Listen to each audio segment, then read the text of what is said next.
Solubility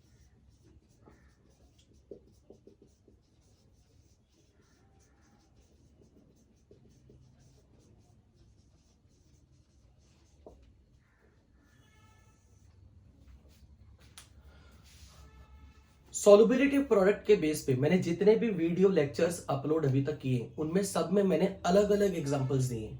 मेरा purpose है कि मैं आपको maximum to maximum different variety के क्वेश्चंस वीडियो लेक्चर में कवर करूं।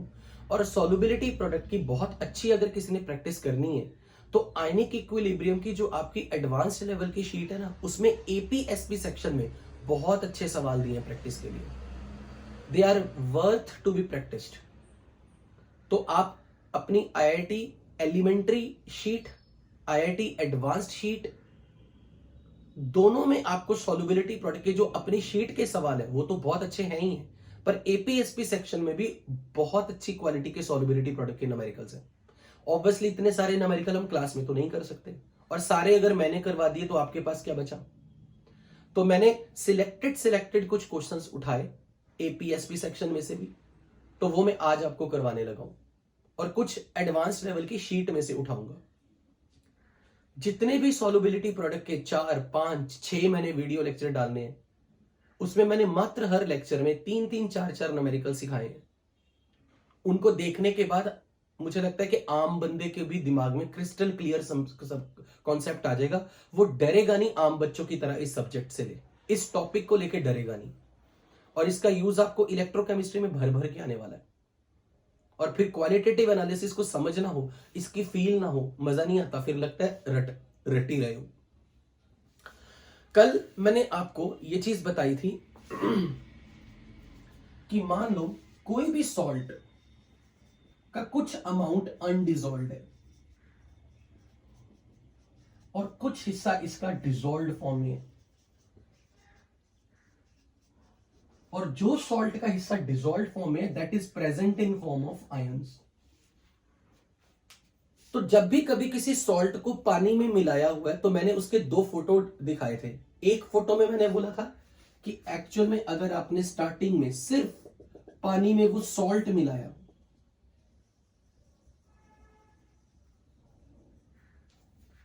एक फोटो में सॉल्ट का कुछ अमाउंट अनडिजॉल्व्ड और कुछ आयंस दिख रहे थे, और एक में सॉल्ट का ओनली डिजॉल्व्ड हिस्सा है, आयंस।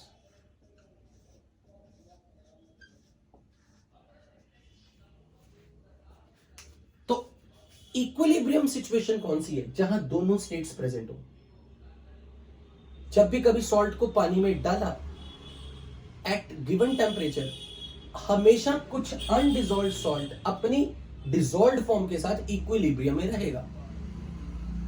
अगर आपने सॉल्ट की किसी मतलब एक कोई ऐसे आपने स्पेरिंगली सॉल्युबल सॉल्ट लिया हुआ है जिसमें सिर्फ आयंस है, तो वो उसकी इक्विलिब्रियम स्टेज नहीं है।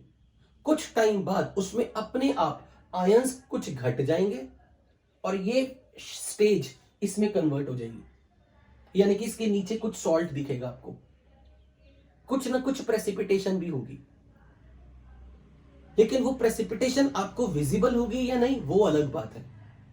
पर अगर आपके पास कोई स्पेरिंगली सॉल्युबल सॉल्ट सिर्फ आयंस की फॉर्म में है, तो ऐसा नहीं हो सकता कि उसके साथ उसकी अनडिजॉल्व्ड फॉर्म ना रहे, क्योंकि जब भी कभी आप स्पेरिंगली सॉल्युबल सॉल्ट के सिर्फ आयंस को सॉल्यूशन में रख रहे हो तो वो उसकी अभी इक्विलिब्रियम स्टेज नहीं आई, उसकी इक्विलिब्रियम स्टेज कुछ ऐसी होगी।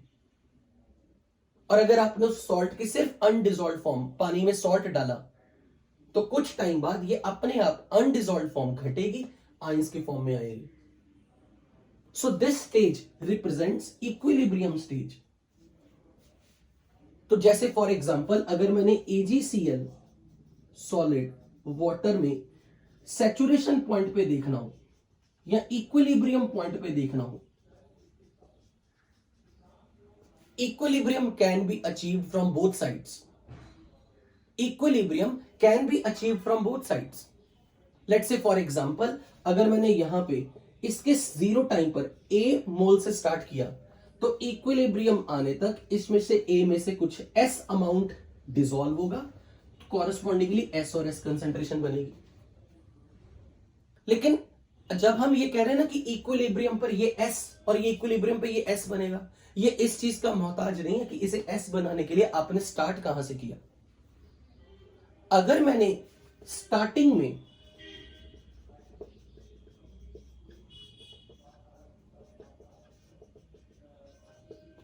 एक्स मोलर कंसेंट्रेशन से स्टार्ट किया,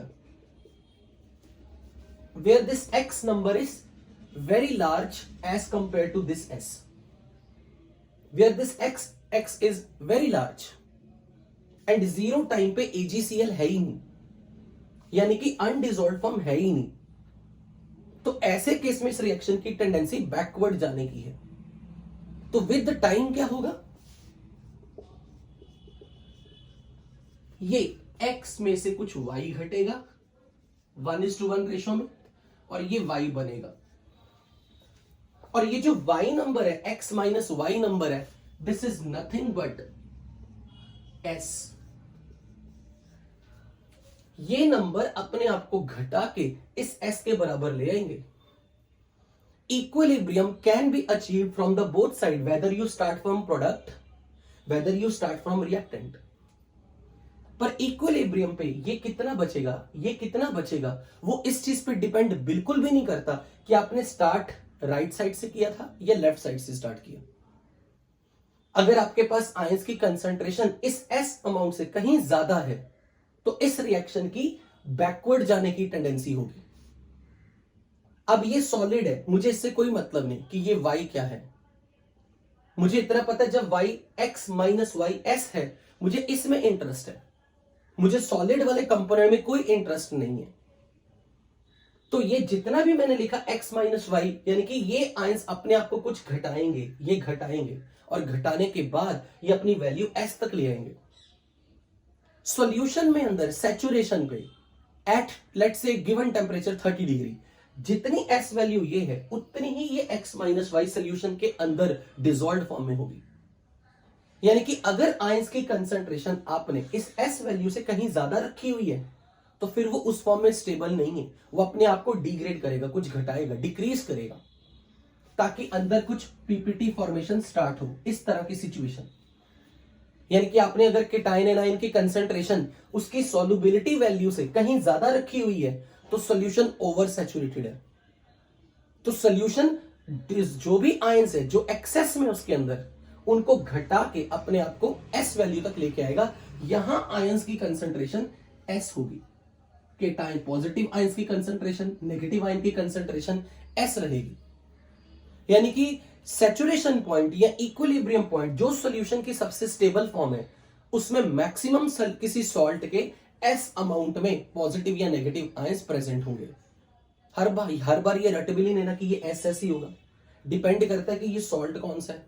लेट्स से अगर मैंने ये सॉल्ट ऐसा लिया होता Ag2CO3, तो फिर उस केस में आप लिखते हैं 2Ag प्लस और कार्बोनेट, ये होता 2S और ये S। अब अगर मैंने ये X लिया, सपोज Ag2CO3 के लिए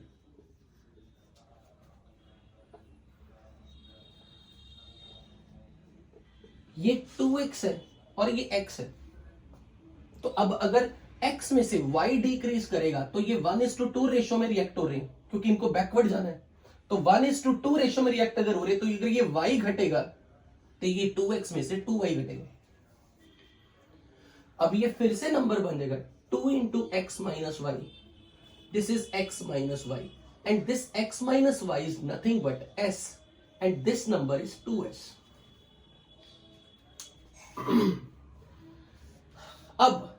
अब सॉल्यूशन के अंदर सपोज कर रहा जो टाइप 4 के न्यूमेरिकल है, वो किस थीम पे है। मान लो मैंने आपके सामने एक सॉल्ट दिया, कैल्शियम फ्लोराइड, उसको पानी में डिसॉल्व किया। सैचुरेशन पॉइंट पे इसका इक्विलिब्रियम कुछ इस तरह से एस्टेब्लिश होगा। अगर आपको याद हो, अगर आपको याद हो तो केमिकल इक्विलिब्रियम नाम के चैप्टर में आपने दो टर्म सीखी थी, एक रिएक्शन कोशेंट और एक इक्विलिब्रियम कांस्टेंट। अगर Kc लिखते थे तो Qc, Kp Qp। बिल्कुल उसी तरीके से हम यहां पे एक टर्म डिफाइन करेंगे, Ks भी तो आप जानते ही हो, सॉल्युबिलिटी प्रोडक्ट। लेकिन एक और टर्म डिफाइन करेंगे QIP which is called ionic product.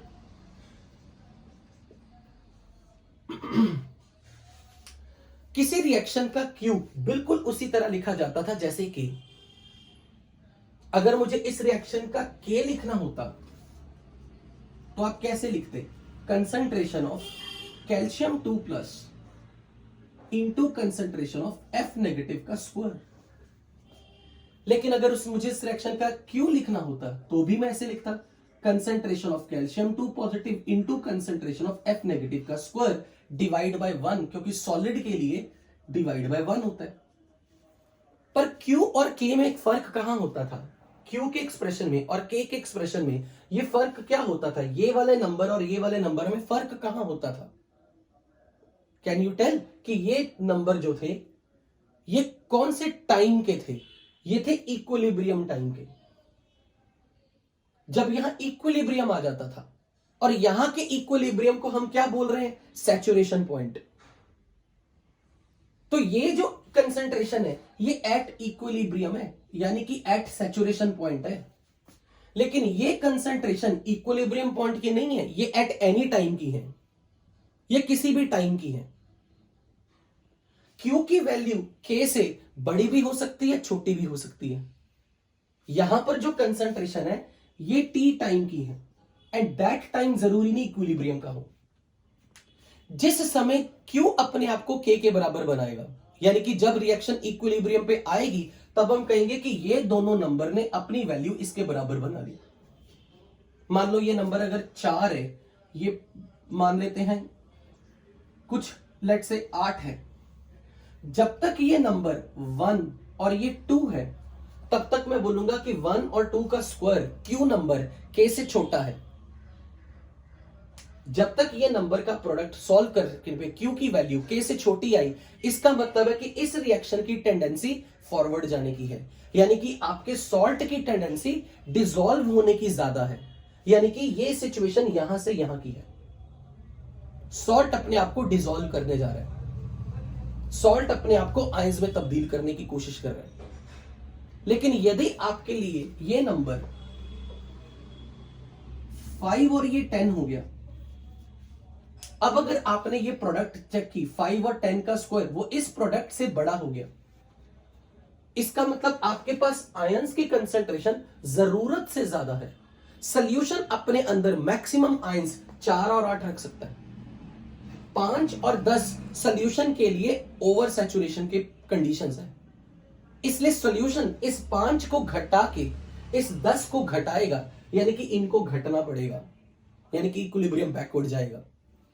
यानी कि अगर ये 5 और ये 10 है तो 5 को घट के 4 पे, 10 को घट के 8 पे आना पड़ेगा। यानी कि ऐसी सिचुएशन जिसमें सॉल्यूशन में आयंस जरूरत से ज्यादा है, तो फिर 5 और 10 जो अपने आप को 4 और 8 बनाएंगे, इक्विलिब्रियम बैकवर्ड जाएगा, अंदर सॉलिड बनता दिखेगा, तो आपको प्रेसिपिटेशन दिखेगी। यानी कि जो भी आपका ये सॉलिड बनेगा वो सॉलिड हमेशा अपने आयंस के कांटेक्ट में हमेशा रहेगा, लेकिन वो सॉलिड उस सॉल्यूशन का पार्ट नहीं है। यानी कि अगर कोई आपसे ये बोले कि कोई सॉल्यूशन अनसैचुरेटेड है, अनसैचुरेटेड का मतलब क्या हुआ कि अभी उस सॉल्यूशन में इक्विलिब्रियम नहीं आया, अभी उसके अंदर जो आयंस की क्वांटिटी है वो अभी 4 और 8 के बराबर नहीं है। अभी सॉल्यूशन के अंदर जो आयंस की कंसंट्रेशन है अगर वो 4 से कम या 8 से कम है, यानी कि इस Q की वैल्यू अगर मान लेते हैं 1 और ये 2 है, तो अभी हमारे सॉल्यूशन में आयंस की कंसंट्रेशन अपनी मैक्सिमम वैल्यू पे नहीं पहुंची। तो मैं कहूंगा कि मेरा सॉल्यूशन में अभी ये सॉल्ट फॉरवर्ड में जाएगा, अभी पानी के अंदर उस सॉल्ट को और डिसॉल्व किया जा सकता है। और जब तक सॉल्ट को पानी में और डिसॉल्व किया जा सकता है, हमारा सोल्यूशन कहलाएगा अनसैचुरेटेड। यानी कि जब तक आयनिक प्रोडक्ट KSP से कम है, सॉल्यूशन इज अनसैचुरेटेड। Q अगर लेस देन KSP है तो रिएक्शन फॉरवर्ड जाएगी, यानी कि सॉल्ट विल डिसॉल्व। तो आपको सॉल्ट डिसॉल्व होता दिखेगा। तो अब हम ये कहेंगे this indicates salt will prefer to dissolve, no precipitation. मतलब प्रेसिपिटेट बनने की टेंडेंसी नहीं है, सॉल्ट की डिसॉल्व होने की टेंडेंसी है। और यदि Q की वैल्यू, Q आयनिक प्रोडक्ट की वैल्यू KSP से ज्यादा हो, यानी कि ये नंबर 5 और 10 हो गया, आयंस की कंसेंट्रेशन 5 और 10 है किसी भी समय पे, और अगर वो 5 और 10 कंसेंट्रेशन उसकी Q की वैल्यू को K से क्रॉस कर रही है, बड़ी कर रही है, तो ऐसे केस में इक्विलिब्रियम बैकवर्ड जाएगा। बैकवर्ड जाने का मतलब डिसॉल्व्ड से कुछ अनडिसॉल्व्ड भी बनेगा, जिसको बोलते हैं कि प्रेसिपिटेट्स का बनना। तो प्रेसिपिटेशन कब होगी? जब QIP आयनिक प्रोडक्ट KSP से ज्यादा हो। Precipitation is preferred. यानी कि किसी भी सॉल्ट के पीपीटी कब बनेंगे? जब उसकी आयनिक प्रोडक्ट KSP से बड़ी हो।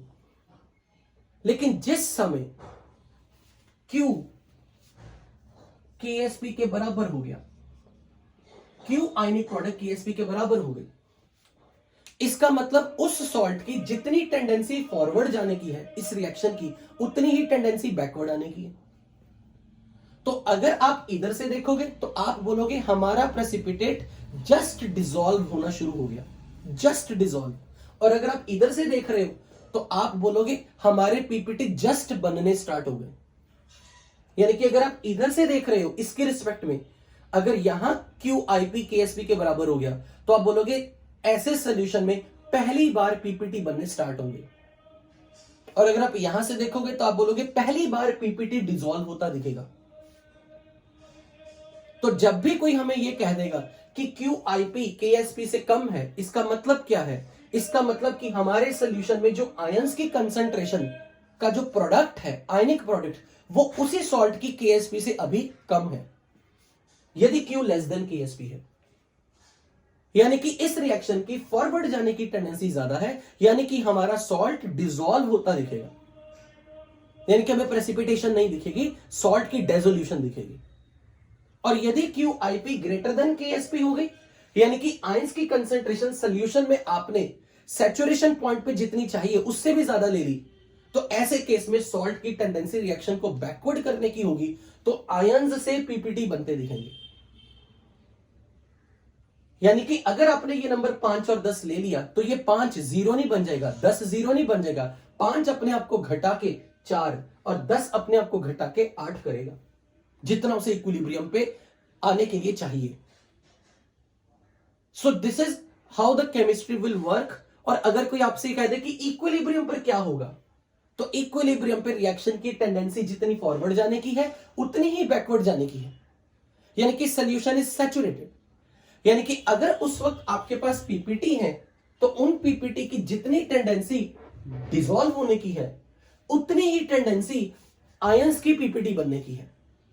यानी कि मैं उस वक्त ये बोलूंगा कि मेरे आयंस जस्ट पीपीटी बनाना स्टार्ट कर देंगे। दूसरे शब्दों में उसको ये भी बोलूंगा मेरी पीपीटी ने जस्ट डिसॉल्व होना स्टार्ट कर दिया। ये डिपेंड करता है कि आप यहां से देख रहे हो, ये यहां से देख रहे हो, राइट?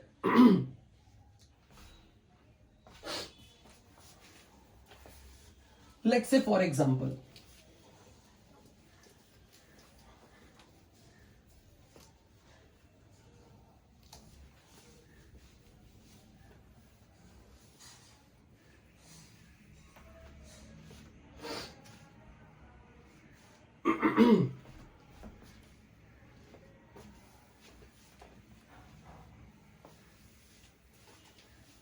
अब इस पे क्वेश्चन किस तरह के आते हैं वो देखते हैं।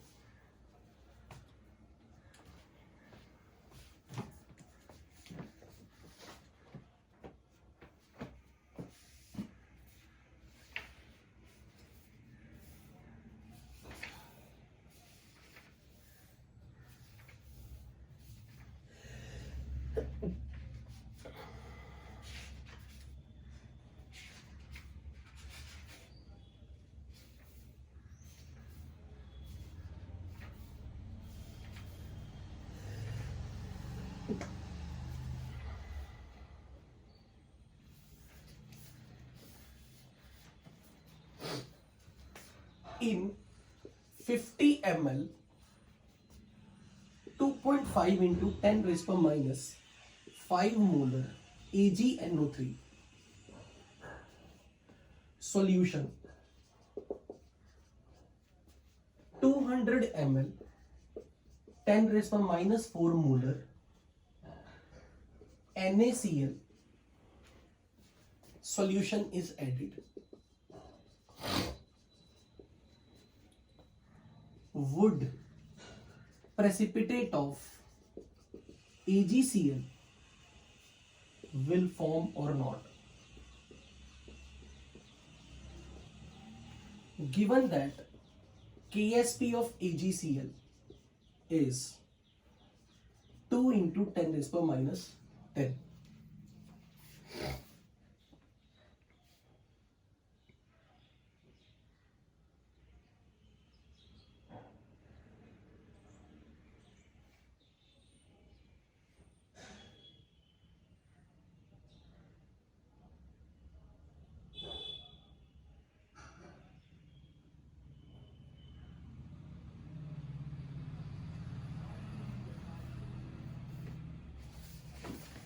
अब देखो, इस तरह के सवाल आपको बहुत फ्रीक्वेंटली पूछे जा सकते हैं.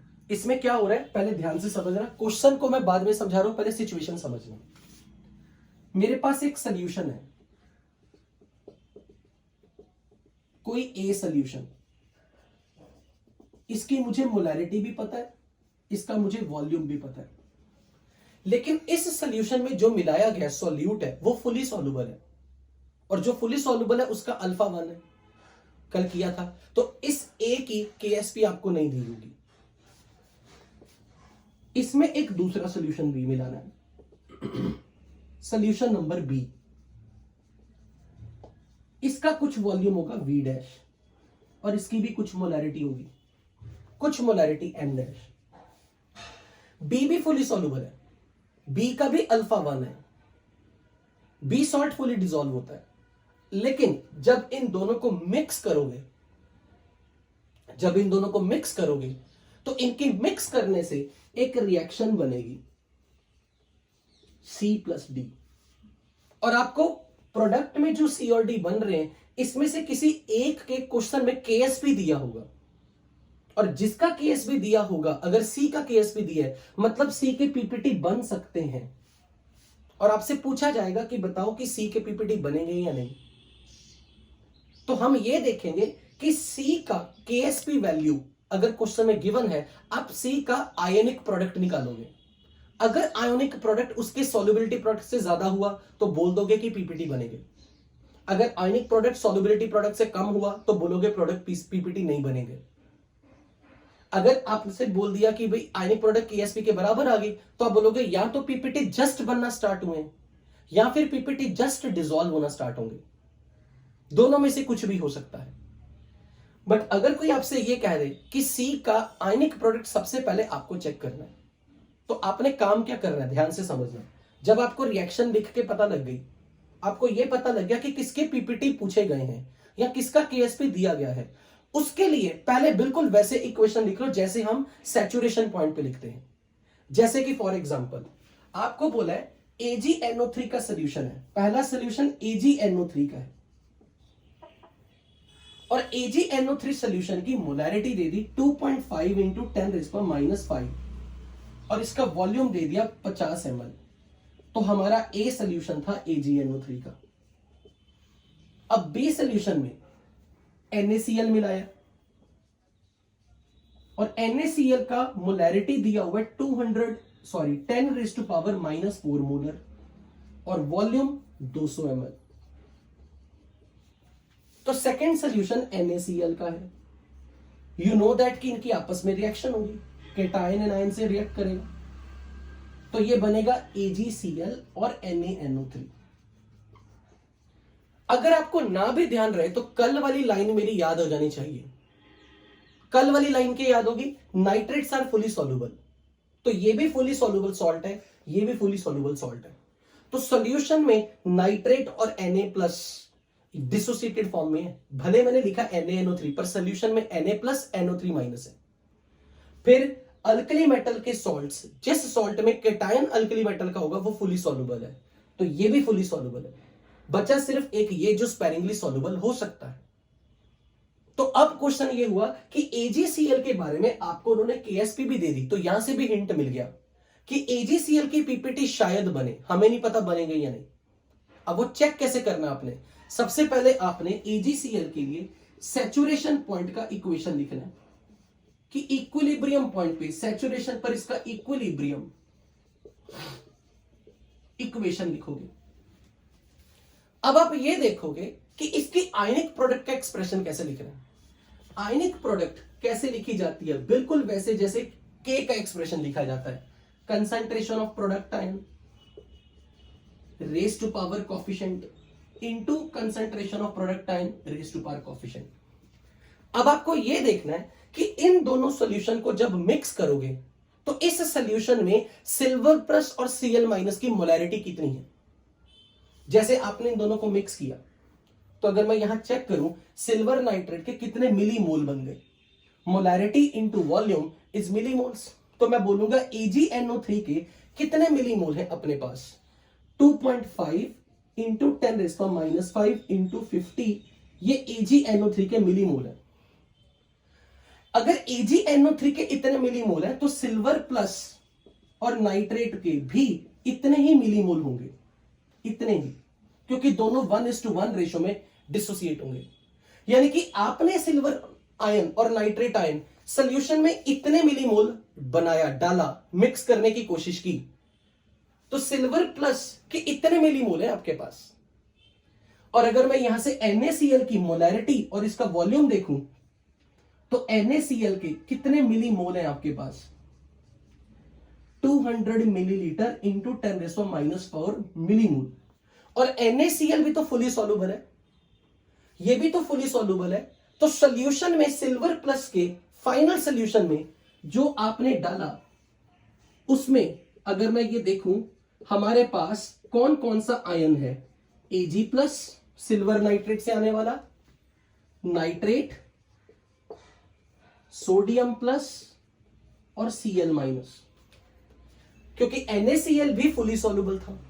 तो सॉल्यूशन में NaCl के अगर मिलीमोल पता है तो आप Cl माइनस के मिलीमोल बता सकते हो। कितने मिलीमोल, 200 इंटू 10⁻⁴, ये हो गए 2 इंटू 10⁻² मिलीमोल। अगर मैं Cl माइनस के मोल्स देखूं सोडियम प्लस के, वो भी इतने। नाइट्रेट के मिलीमोल देखूं तो 2.5 इंटू 50, जल्दी से बताना कितना होगा, 2.5 into 50, how many millimole, 25 into 50, 1250 upon 10, 125 into 10⁻⁻⁵।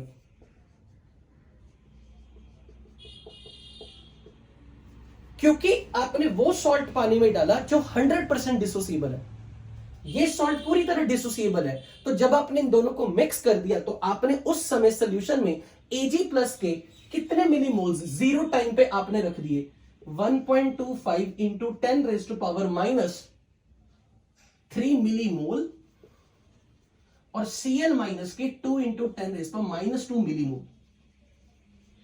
पर यह ध्यान रखो कि टोटल वॉल्यूम भी तो जुड़ेगा। टोटल वॉल्यूम 50 और 200 250 मिलीलीटर का है। तो जीरो टाइम पे द मोमेंट आपने इन दोनों को मिक्स किया, आपने सॉल्यूशन में सिल्वर प्लस और Cl माइनस को आपने कितना कितना रखवा दिया सॉल्यूशन के अंदर जीरो टाइम पे। जीरो टाइम पे आपके पास ये दोनों हो गए, इसकी मोलैरिटी 1.25 इंटू 10⁻³ बाई 250 मिलीलीटर, और इसकी 2 इंटू 10⁻² डिवाइड बाई 250 मिलीलीटर। इसका मतलब सॉल्यूशन में आपने जीरो टाइम पे जब इन दोनों को मिक्स किया तो AgCl के लिए सिल्वर प्लस और Cl माइनस की ये मोलर कंसेंट्रेशन थी।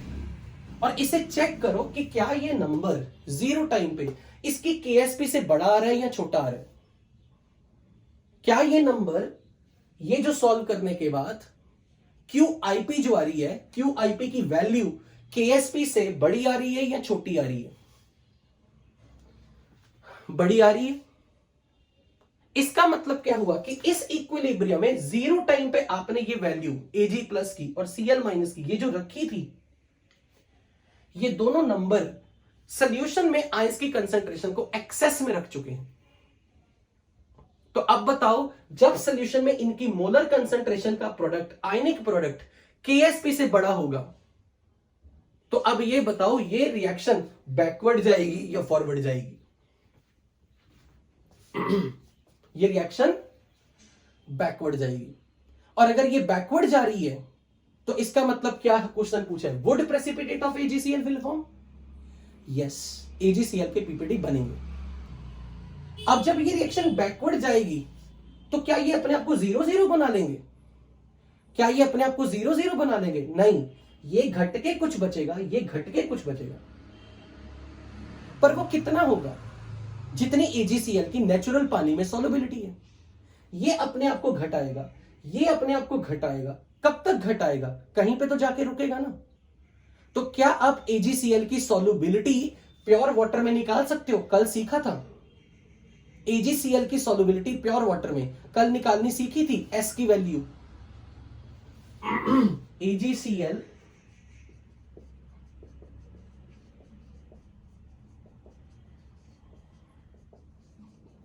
ये नंबर जो इसकी मोलर कंसंट्रेशन है, मुझे बताओगे इसकी मोलर कंसंट्रेशन कितनी आ रही है? कोई मुझे बताएगा इसकी वैल्यू कंसंट्रेशन की कितनी आ रही है Ag प्लस की? 1.25 इंटू 10⁻³ बाई 250 की value. Can anybody tell me कि Ag प्लस की मोलर कंसंट्रेशन कितनी आ रही है?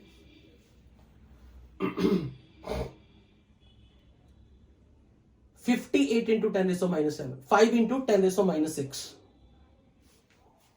5 इंटू 10⁻⁶। और Cl माइनस की, Cl माइनस की कंसंट्रेशन कितनी आएगी? 1.25 समथिंग कुछ के, 4 इंटू 10⁻⁴।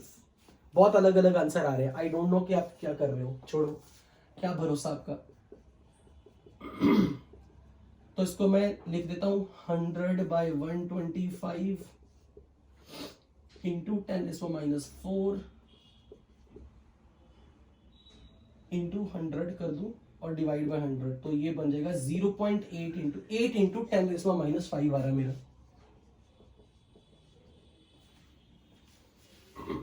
तो अब ये दोनों, ये रिएक्शन जब बैकवर्ड जाएगी, ये भी अपने आप को घटाएगा, ये भी अपने आप को घटाएगा। कहीं पे जाके जहां ये रुकेगा, यानी कि जब इसका अपना इक्विलिब्रियम आएगा, तो हम तब बता सकते हैं कि ये रिएक्शन जब बैकवर्ड जाएगी तो ये अपने आप को घटा के कहां पे रोकेगा, ये अपने आप को घटा के कहां पे रोकेगा। अब एक चीज ध्यान से देखो, जब ये रिएक्शन बैकवर्ड जाएगी, क्या दोनों में से आपको कोई लिमिटिंग रिएजेंट लग रहा है? दोनों में से ये रिएक्शन में लिमिटिंग रिएजेंट लग रहा है? अगर ये बैकवर्ड से हम देखें, कोई तो लिमिटिंग रिएजेंट है, सिल्वर प्लस। और जो आज आप सबसे इंपॉर्टेंट सीखने वाला ना, वो यही है। जब हमें यह पता लग गया कि जीरो टाइम पे आपके पास आयंस की कंसंट्रेशन उसकी आयनिक प्रोडक्ट से एक्सीड कर रही है और ये रिएक्शन बैकवर्ड जाएगी, तो ये बैकवर्ड कब तक जाएगी? जब तक इक्विलिब्रियम एस्टेब्लिश होगा तब तक सॉल्यूशन में सिल्वर प्लस कितना होगा और Cl माइनस कितना बचेगा? आपने तो सॉल्यूशन में इतना डाल दिया, पर सॉल्यूशन इतने आयंस की कंसंट्रेशन को लेके वॉमिटिंग करने की सिचुएशन में आ गया। सॉल्यूशन आयंस को इस कंसंट्रेशन पे होल्ड नहीं कर सकता, वो अपने आयंस को सॉल्यूशन से बाहर निकालेगा। जो आयन सॉल्यूशन से बाहर निकलेगा वो पीपीटी बन के निकलेगा। तो आज जो आप सबसे इंपॉर्टेंट चीज सीखने वाले हो वो यही है कि अगर आपको पता लग गया कि इसके पीपीटी बनेंगे तो ये रिएक्शन बैकवर्ड जाएगी, कब तक जाएगी?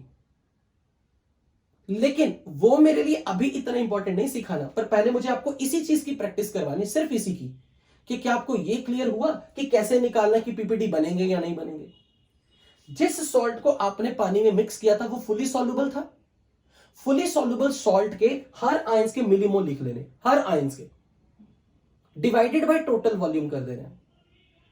तो अब आपने उसी सॉल्ट की आयनिक प्रोडक्ट का एक्सप्रेशन लिखना है और उसमें मोलैरिटी वही रखनी है जो आपने यहां से मिक्स करने के बाद फाइनल मिक्सचर में क्या मोलैरिटी बनाई। अगर वो मोलर कंसंट्रेशन Ksp से ज्यादा आ गई तो समझ लेना पीपीटी बनेंगे।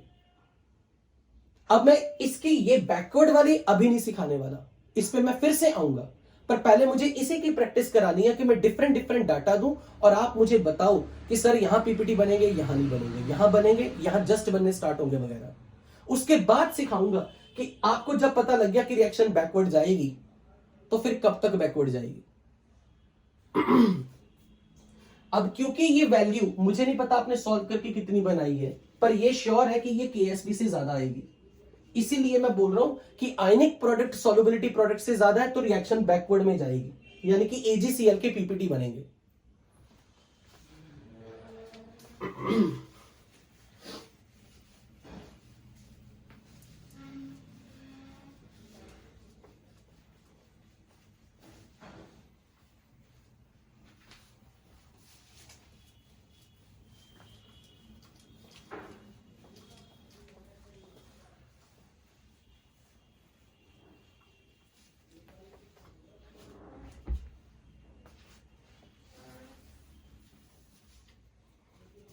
400 ml 0.2 into 10 raised by minus 2 molar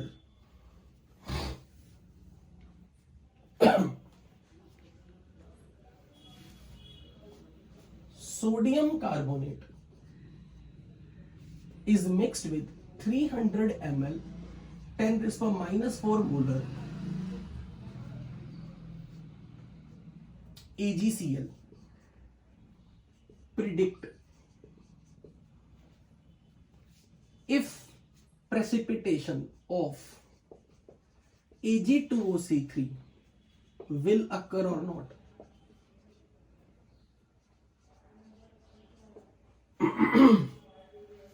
KSP of Ag2CO3 is 8 into 10 raised by minus 11. अब करके देखो,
बनेंगे या नहीं?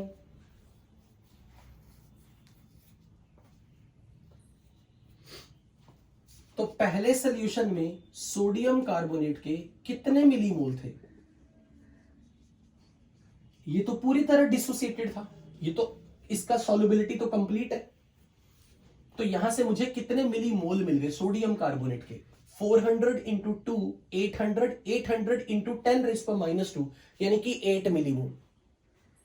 अगर इसके 8 मिलीमोल है तो इस सॉल्यूशन में सोडियम प्लस के कितने मिलीमोल है और कार्बोनेट के कितने मिलीमोल है?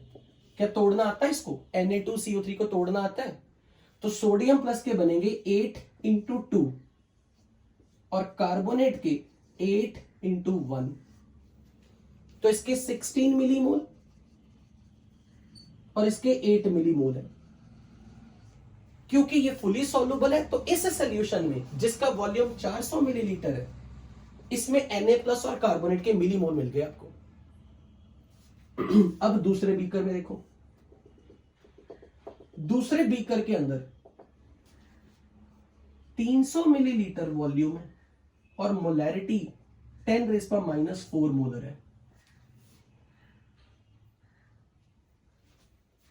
यहां मैं एक डाटा लिख रहा हूं, assuming AgCl is fully soluble.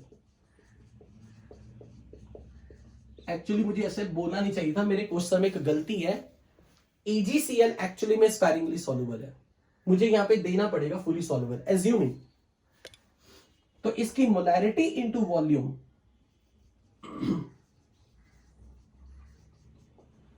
3 × 10⁻²। लेकिन मुझे AgCl से ज्यादा इंपॉर्टेंट है कितने मिलीमोल Ag प्लस के हैं, कितने मिलीमोल Cl माइनस के हैं। तो यहां पर कितने मिलीमोल आएंगे, 3 × 10⁻²। अब मैं दोनों को मिक्स कर रहा हूं, दोनों को जब मिक्स कर दिया तो नए सॉल्यूशन में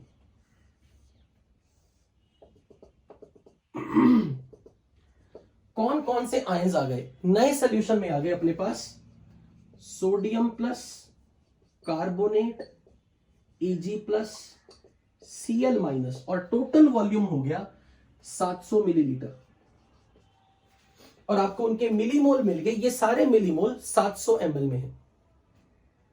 तो अगर कोई आपसे पूछे कि Ag2CO3 के पीपीटी बनेंगे या नहीं बनेंगे, तो आप पहले Ag2CO3 की क्या चेक करोगे, आयनिक प्रोडक्ट। कैसे, Ag2CO3 सैचुरेशन पॉइंट पे जाके जब अपना इक्विलिब्रियम एस्टेब्लिश करेगा तो इक्वेशन क्या लिखोगे आप, 2Ag प्लस कार्बोनेट। अब जीरो टाइम पे आपके पास सिल्वर प्लस की कितनी मोलर कंसंट्रेशन है, सिल्वर प्लस के कितने मिलीमोल है, 3 × 10⁻²। इन टोटल वॉल्यूम 700, तो ये बनेगा 3 × 10⁻² बाय 700, ये इसकी मोलर कंसंट्रेशन। और कार्बोनेट कितना हो गया अपने पास, कार्बोनेट के मिलीमोल्स अपने पास हैं 8 divided by total volume 700 millimole, molarity. तो अब मुझे इसकी आयनिक प्रोडक्ट अगर चेक करनी हो तो कंसंट्रेशन ऑफ सिल्वर प्लस का square into concentration of carbonate. क्यों स्क्वायर, क्योंकि कोएफिशिएंट सिल्वर प्लस का 2 है। तो अब अगर मुझे सिल्वर प्लस के मिलीमोल्स पता है, 3 × 10⁻² डिवाइड बाय 700, ये इसकी मोलैरिटी है। अभी मैंने ये नहीं देखा कि ये से रिएक्ट कितना करेगा, ये कितना रिएक्ट करेगा, हम कहीं नहीं देख रहे। हम देख रहे जिस समय आपने इन दोनों को मिक्स किया उस समय आपने सॉल्यूशन के अंदर कितने सिल्वर प्लस की मोलैरिटी रख दी। इसको इस 2 से कोई लेना देना नहीं है, इसको इस 1 से अभी कोई लेना देना नहीं। ये आप उनकी जीरो टाइम की इनिशियल कंसेंट्रेशन बता रहे हो, द मोमेंट आपने इन दोनों को मिक्स करके इसमें रखा। तो Ag2CO3 का जब आप इक्विलिब्रियम लिख रहे हो तो Ag प्लस का कोएफिशिएंट 2 और कार्बोनेट का 1 है। वो सिर्फ इसलिए ताकि आपको इनकी Q का एक्सप्रेशन लिखने में मदद मिले कि जो इनके कोएफिशिएंट है वो इनके पावर बनेंगे। तो अब मैं यहां पे इसकी मोलैरिटी कितनी हो गई, 3 × 10⁻² बाय 700 का स्क्वायर और 8 बाय 700 आएगा। अब इसे सॉल्व करके चेक करो कि क्या ये KSP से ज्यादा है या नहीं, क्या इसकी KSP से ये नंबर बड़ा है या नहीं। This value comes out to be how much, this value comes out to be how much. Calculation तो बता ही सकते हो ना, 2 × 10⁻⁻11। और अगर ये नंबर KSP से छोटा है, इसका मतलब इस सॉल्यूशन में सिल्वर प्लस की ये मोलर कंसंट्रेशन और कार्बोनेट की ये मोलर कंसंट्रेशन आपको पीपीटी बनते नहीं दिखेगी, राइट। अब ये पीपीटी बनता नहीं दिखेगा क्योंकि अंदर सॉल्यूशन में सिल्वर प्लस और कार्बोनेट आयंस की मोलर कंसंट्रेशन Ag2CO3 के इक्विलिब्रियम के लिए अभी सैचुरेशन पॉइंट पे नहीं दिखा रही। यानी कि जीरो टाइम पे आपके पास जितना भी सिल्वर प्लस और कार्बोनेट है अभी वो और पीपीटी नहीं बना सकता, वो सॉल्यूशन में डिसॉल्व्ड फॉर्म में रहेगा। और अगर मैंने आपसे पूछा सबकी मोलर कंसंट्रेशन बताओ, तो सबकी मोलर कंसंट्रेशन, ये सिल्वर आयन की मोलैरिटी, क्योंकि ये पीपीटी तो बनेगा नहीं, ये तो सॉल्यूशन में डिसॉल्व्ड फॉर्म में रहेगा। जो डिसॉल्व्ड फॉर्म में है वही हमारे लिए सॉल्यूट है। तो ये millimole divide by total volume, ये कार्बोनेट के millimole divide by total volume. इस 2 से कोई लेना देना नहीं है। एक ढक्कन पी नाम का स्टूडेंट है, वो कह रहा है 2 ले लो यहां पे, क्यों कर दूं 2, हम उनकी रिएक्शन थोड़ा ना करवा रहे हैं। हम तो ये बता रहे हैं कि सॉल्यूशन में सिल्वर प्लस कितने मिलीमोल्स आया और डिवाइडेड बाय टोटल वॉल्यूम कितना था। तो इस 2 से अभी कोई लेना देना नहीं है। अगर ये रिएक्शन बैकवर्ड जारी होती, अगर ये क्यू आईपी केएसपी से बड़ा आता, तो उस केस में मैं बोलता अब ये भी घटेगा, ये भी घटेगा। जब ये घटने की बातें आ गई, तब हमें इनके कॉफिशिएंट को काउंट करना पड़ेगा कि किस रेशो में रिएक्ट करेंगे। अभी तो आप बस ये बता रहे हो कि सोल्यूशन में कितना सिल्वर प्लस और कितना कार्बोनेट आपने मिलाया। I hope this is clear कि भाई कैसे मोलर कंसेंट्रेशन निकाली सबकी। अगर मैंने आपसे पूछा सोडियम प्लस की मोलैरिटी बताओ तो क्या करोगे? सोडियम प्लस की मोलैरिटी, सोडियम प्लस की मोलैरिटी, सोडियम प्लस के मिलीमोल 16। तो यहां पर इस सोल्यूशन में उसकी मोलैरिटी कितनी है? 16/700। अगर मैंने पूछा नाइट्रेट, नाइट्रेट नहीं सॉरी, क्लोराइड की मोलैरिटी कितनी है? 3 into 10⁻² millimole divided by total volume 700। तो आपको हर आयन की मोलर कंसेंट्रेशन पता होनी चाहिए। ओके, अब हम चलते हैं, एक क्वेश्चन देता हूं आपको जो प्रीवियस ईयर्स में पूछा गया, और मुझे देखना कि क्या वो आप खुद कर पाओगे या नहीं।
Solubility product of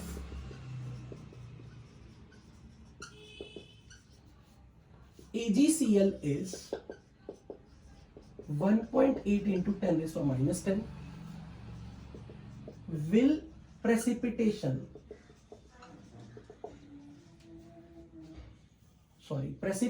of AgCl will occur only when equal volume of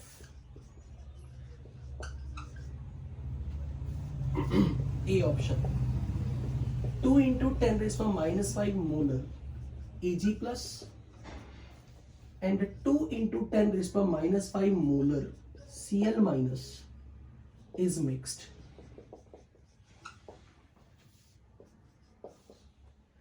10⁻⁷ molar Ag plus and 10⁻⁷ molar Cl minus is mixed. 10⁻⁵ molar Ag plus and 10⁻⁵ molar Cl minus is mixed.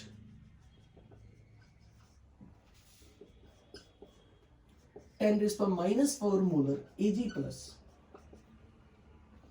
and 10⁻⁴ molar Cl minus is mixed. करके दिखाओ which option is correct.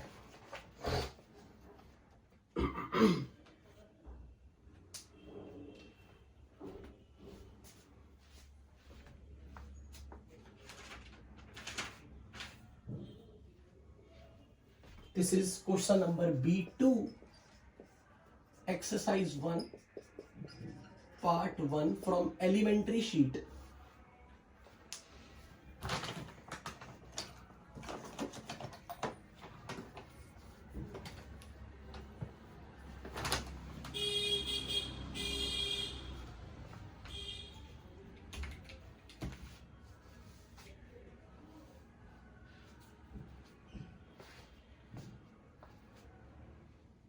विशेष क्या यार, तू क्या पूछ रहा है? कह रहा है केएसपी कितना, ये क्या दिया है? सॉल्युबिलिटी प्रोडक्ट क्या होता है?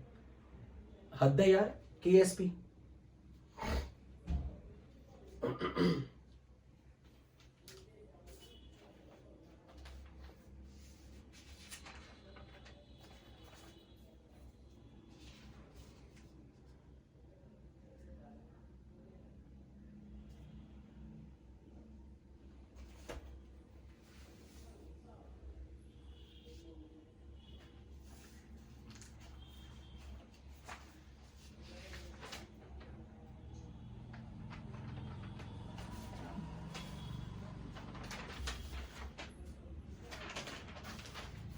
Answer is D.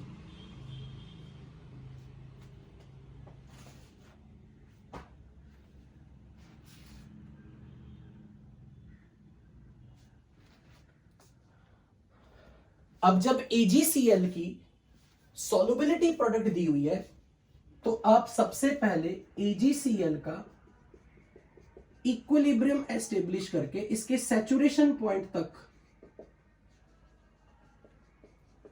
आप इसकी आयनिक प्रोडक्ट का क्या एक्सप्रेशन बनाओगे? Ionic product is concentration of silver plus raise to power 1 into concentration of Cl minus raise to power 1। अब आपको बोला कि दो सॉल्यूशन है, इसका वॉल्यूम मान लेते हैं V और इसमें सिल्वर प्लस की मोलैरिटी दी हुई है आपको, मोलैरिटी M1, और दूसरे सॉल्यूशन में वॉल्यूम है V डैश और यहां Cl माइनस की मोलैरिटी दी हुई है M डैश, और आपको यह बोला इक्वल वॉल्यूम है तो वॉल्यूम तो VV ले लो। तो जब आप इसको मिक्स करोगे तो मिक्स करने के बाद टोटल वॉल्यूम हो जाएगा 2V, लेकिन मिलीमोल सिल्वर प्लस के कितने रह जाएंगे? मिलीमोल सिल्वर प्लस के जो इसकी molarity M1 into volume V initial volume, और Cl माइनस की मोलैरिटी मिलीमोल्स अगर कैलकुलेट करने हो M2 इंटू V। अगर मैं इसका नाम M2 रख दूं, इसका नाम M1 रख दूं, तो आपको यहां पर कौन सी वैल्यू रखनी है? मोलैरिटी। तो ये इसके मिलीमोल कितने? M1V, तो M1V डिवाइड बाय 2V रखना है और M2V millimole divided by 2V। तो यहां से आपको ये चेक करना है इनकी मोलर कंसेंट्रेशन, ये बिफोर मिक्सिंग है, बिफोर मिक्सिंग अपनी अपनी मोलर कंसेंट्रेशन। तो आपको बताना है कि कहां पर ये प्रोडक्ट, आयनिक प्रोडक्ट जो ये आ रही है QIP, ये KSP से ज्यादा आ रही है। तो यहां पे अगर मैं चेक करूं 10⁻⁻⁴, 10⁻⁴, तो ये नंबर आपके पास बन गया 10⁻⁴/2 इंटू 10⁻⁴/2। डेफिनेटली ये नंबर 10⁻10 से ज्यादा आ रहा है और ये इसकी KSP दी हुई है। तो यहां से आप बता सकते हो कि इसके PPT, यहां पर इसकी PPT फॉर्मेशन, AgCl की PPT फॉर्मेशन इतनी मोलर कंसेंट्रेशन से अगर हम स्टार्ट करेंगे तो PPT डेफिनेटली बनेंगे। आई होप कि इस तरह के सवाल आप कर पाओगे, क्योंकि अगर आपको यह पहचानने आ गया PPT बनेगा या नहीं बनेगा, इट्स लाइक आपको कल मैं बोल रहा था ना कि मैं सॉल्युबिलिटी प्रोडक्ट में 7 तरह के न्यूमेरिकल कराऊंगा। अगर आपको एग्जाम पॉइंट ऑफ व्यू से टाइप 1, 2, 3, 4 ये निकालने आ गए, मतलब आप सेफ हो। 5, 6, 7 में अड़चने अगर आई तो मुझे इतना दिक्कत नहीं होगा, लेकिन 5, 6, 7 समझ में आ गई तो लाइक ऑसम, मतलब चैप्टर को आपने एक परफेक्शन लेवल पे प्रिपेयर किया। तो इस तरह के सवाल आई होप अब आप कर सकते हो। अगर आप A और B ऐड कर दोगे, सॉरी फर्स्ट ऑप्शन में, तो ये वैल्यू सिर्फ 10⁻10 बनेगी। ये नंबर, अब नयन पूछ रहा है कि सर A ऑप्शन क्यों नहीं होगी, तो ढक्कन ये वैल्यू तब क्या हो जाएगी? 2 इंटू 10⁻5 का हाफ, 2 इंटू 10⁻5 का हाफ, तो ये बनेगा 10⁻10। 10⁻10 नंबर इस नंबर से छोटा है या बड़ा है? कंपेयर करना तो आता होगा नयन, तू ऐसे पूछेगा तो बाकियों का क्या होगा?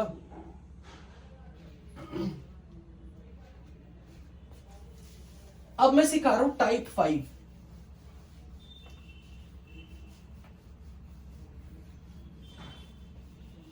टाइप 5 में हेडिंग बना लो साइमल्टेनियस सॉल्युबिलिटी।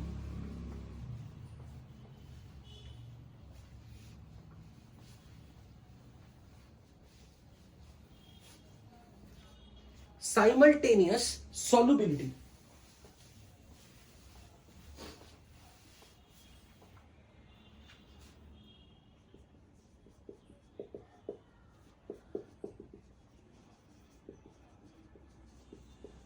पहले सिचुएशन समझाऊंगा।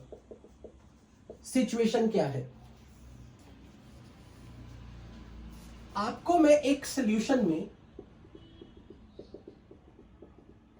एक स्पेरिंगली सॉल्युबल सॉल्ट गिवन होगा।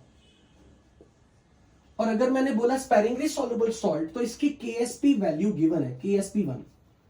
ये पानी में घोला हुआ है और हमें नहीं पता कि उसकी सॉल्युबिलिटी कितनी है, यानी कि वो उसका कितना अमाउंट पानी में डिसॉल्व हुआ है, वो आप निकालोगे। Solubility of any salt in pure water निकालनी आपने पहली क्लास में सीखी थी, सॉल्युबिलिटी की। तो अगर किसी की केएसपी पता हो तो उसका एस निकाल सकते हो। इसी तरह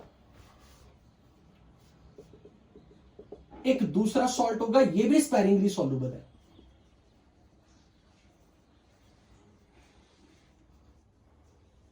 और इसका केएसपी भी आपको गिवन है, Ksp 2।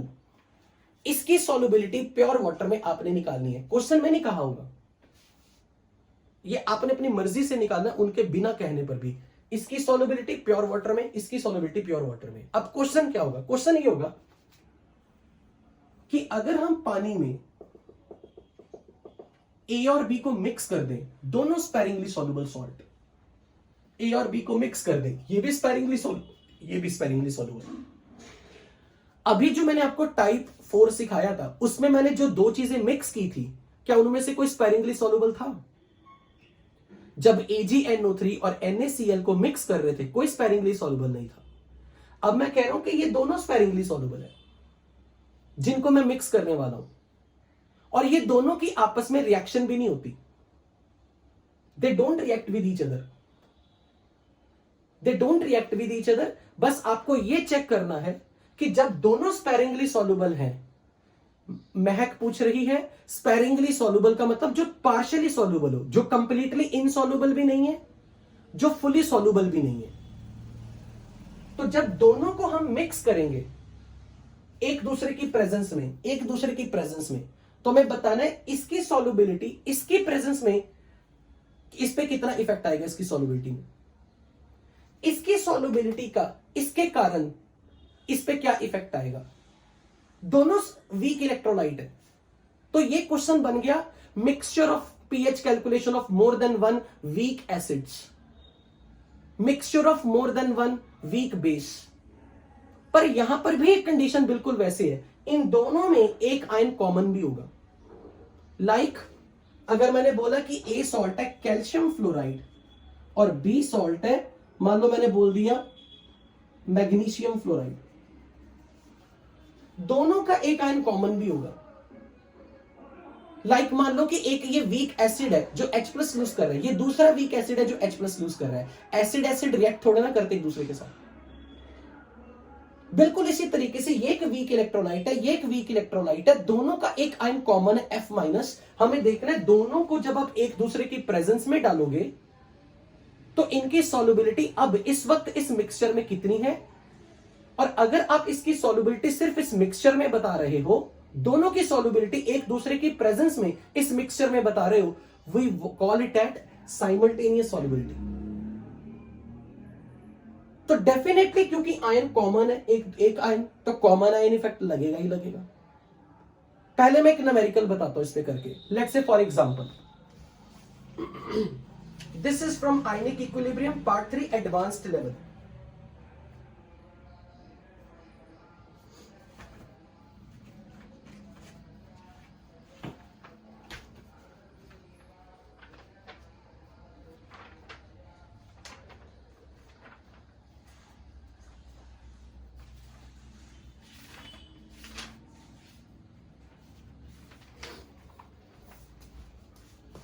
Exercise 1 part 1 C1 from advanced sheet. Question is calculate simultaneous solubility of AgCl and AgI, and given that Ksp of AgCl is 10 raised to minus 10 and Ksp of AgBr is 8.5 into 10 raised to minus 17। पहले आप मुझे एक काम करके दिखाओगे, पहले मुझे आप ये चीज करके दिखाओगे, व्हाट इज AgCl की solubility in pure water alone. मतलब इसके साथ हमने AgI मिक्स नहीं किया। और AgI की सॉल्युबिलिटी, AgI की सॉल्युबिलिटी प्योर वाटर में कितनी है ये करके दिखाओ दोनों में, मुझे वैल्यू चाहिए। मुझे ये देखना कि आप घर पे जो एलिमेंट्री लेवल के क्वेश्चन कर पा रहे हो या नहीं, नहीं तो मेरी सारी मेहनत बेकार है। AgCl की KSP दे दी गई है, उसकी सॉल्युबिलिटी बताओ, और AgI की KSP दे दी, उसकी सॉल्युबिलिटी बताओ इन प्योर वाटर। पहले let's say this is A salt which is AgCl, this is B salt which is AgI, और ये सेपरेट है।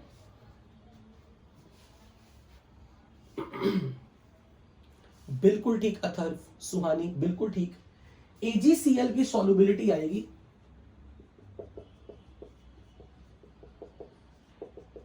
प्योर वाटर में S, तो S square will be 10 raised to power -10, S is 10 raised to -5 molar, यानी कि इसकी solubility AgCl की कितने मोल सैचुरेटेड सॉल्यूशन में डिसॉल्व हो गए, क्योंकि S is the moles of AgCl in 1 liter saturated solution which is molarity of AgCl dissolved, तो ये 10 raised to -5 है। अब इसी तरीके से AgI की निकालो,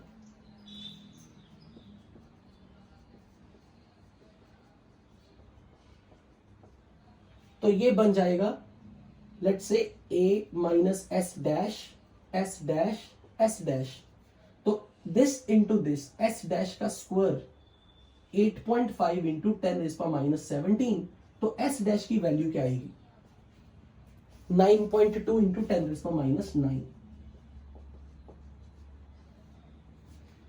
मैं एक चीज आपको और बताना चाहता हूं, मैं इसको A डैश रख लेता हूं बस, उससे कोई फर्क नहीं पड़ता, क्योंकि A का कैलकुलेशन कहीं भी KSP के एक्सप्रेशन में नहीं आएगा, उसको आप कुछ भी देखो। मैं आपको एक चीज यहां बहुत अच्छे से कॉमन सेंस से समझाना चाह रहा हूं, क्योंकि कोई नहीं पता होता जेई एडवांस में भी एक सुपर डुपर इजी क्वेश्चन आ जाए। कई बार आपको क्वेश्चन में ना ऐसे दे दिया था 4 सॉल्ट दे दे, चारों का KSP वैल्यू दे दिया, और चारों सॉल्ट एक ही टाइप के हैं, लाइक AB2 टाइप के, like CaF2 MgF2 BaF2, like AB2 सबका एक ही टाइप है। तो आपको अगर किसी ने पूछा ना बताओ उनमें से कौन हाईएस्ट सॉल्युबल है, तो सीधा लगा देना जिसका KSP मैक्सिमम हो, प्रोवाइडेड उनकी टाइप सेम हो। लाइक फॉर एग्जांपल मैंने बोला AlCl3 AlCl3 AlBr3 AlI3 overall AB3, तो अगर उनकी सेम टाइप है तो सीधा बोल देना जिसकी KSP सबसे कम, जिसकी KSP सबसे कम वो लीस्ट सॉल्युबल, जिसकी KSP सबसे ज्यादा वो मोस्ट सॉल्युबल। फॉर एग्जांपल अगर मैंने आपके सामने ऐसे दे दिया ना बेरिलियम हाइड्रोक्साइड BeOH ट्वाइस और मैग्नीशियम हाइड्रोक्साइड MgOH ट्वाइस, दोनों एक ही फॉर्मूला के बन गए AB2, तो जब उनका फॉर्मूला सेम टाइप का बन रहा हो AB2, तो KSP देख के आप बता सकते हो किसकी KSP ज्यादा वो ज्यादा सॉल्युबल, किसकी KSP कम, जिसकी KSP कम वो कम सॉल्युबल। कई बार कुछ नहीं पता होता, ऐसे क्वेश्चन आए भी हुए हैं। ओके, ये आपने उनकी सॉल्युबिलिटी प्योर वाटर में निकाली है, पर क्वेश्चन में ये नहीं दिया, क्वेश्चन में ये नहीं पूछा है आपसे। क्वेश्चन में ये पूछा कि अगर AgCl और AgI को साथ में पानी में मिलाते, एक दूसरे की प्रेजेंस में पानी में मिलाते, तो अब इसकी सॉल्युबिलिटी इस मिक्सचर में कितनी है और इसकी सॉल्युबिलिटी इस मिक्सचर में कितनी है, वो बन गया जेईई मेंस का सवाल। बड़ा आसान है, बड़ी आसानी से समझ लोगे। पर अगर मुझे इसी क्वेश्चन को एडवांस लेवल में पूछना तो मैं ये पूछूंगा AgCl की सॉल्युबिलिटी मिक्सचर में जितनी भी है वो प्योर वाटर के कंपैरिजन में कितने परसेंट बढ़ गई, कितने परसेंट घट गई। इसीलिए मैंने आपसे बोला कि पहले प्योर वाटर में जरूर निकाल के रखिए।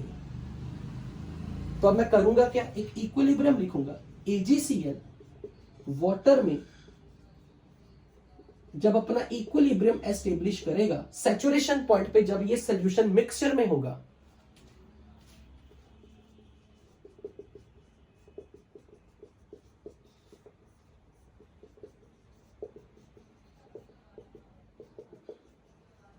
तो अब मेरे लिए अगर इसकी मैंने A मोल्स पर पर लीटर 1 लीटर सोल्यूशन में A मोल्स डाले और इसकी सॉल्युबिलिटी S1 है और इसके A' मोल डाले, सॉल्युबिलिटी S1 S2 है, एट सैचुरेशन पॉइंट जब दोनों का इक्विलिब्रियम साइमल्टेनियसली एग्जिस्ट करेगा तो ये S1 और ये S2 बनेगा। अब मैं बोलूंगा सिल्वर प्लस के सोर्स एक से ज्यादा हैं सॉल्यूशन में, इसलिए जब हम इसको इसके प्रेजेंस में डाल रहे हैं और इसको इसके प्रेजेंस में डाल रहे हैं, दोनों एक दूसरे पे कॉमन आयन इफेक्ट लगा रहे हैं, तो दोनों का इक्विलिब्रियम बैकवर्ड जाएगा। इसलिए दोनों के लिए सॉल्युबिलिटी एक दूसरे की प्रेजेंस में घटेगी अगर एज कंपेयर टू अगर वो अकेले अकेले होते। This is what we are expecting, but reality में क्या होगा अब हम देखेंगे। हम ये एक्सपेक्ट करते हैं कि सिल्वर प्लस के सोर्स सॉल्यूशन में एक से ज्यादा हो गए, तो दोनों के इक्विलिब्रियम के लिए सिल्वर प्लस की कंसंट्रेशन बढ़ गई। क्यों? क्योंकि इक्विलिब्रियम आप दोनों के लिए जब इक्विलिब्रियम मिक्सचर में सिल्वर प्लस की मोलैरिटी काउंट करोगे, वो तो काउंट करोगे S1 प्लस S2। तो अब आप इसके लिए इक्वेशन क्या लिखोगे? KSP of AgCl is concentration of Ag plus into Cl minus and KSP of AgBr is concentration of Ag plus into I minus, और ये वैल्यू आपको दी हुई है 10 raised per minus 10 is S1 plus S2 into S1 and 8.5 into 10 raised per minus 17 is S1 plus S2 into S2। अब आपको S1 और S2 दो variable निकालने, दो अननोन निकालने हैं। तो मुझे मैथमेटिशियंस नॉन मेडिकल स्टूडेंट्स ये बताएंगे जब हमें दो अननोन चाहिए होते हैं तो हमें कितनी इक्वेशंस की जरूरत होती है सॉल्व करने के लिए। If you have two unknown, how many equation do you need to solve two? तो आपके पास दो इक्वेशन बन तो गई। तो अब आप मुझे अपनी कैलकुलेशन करके खुद बताओगे, मैं ये मैथ्स नहीं सिखाने वाला, कि इन दोनों को सॉल्व करके S1 और S2 कैसा निकाला जा सकता है। This is equation number 1, this is equation number 2.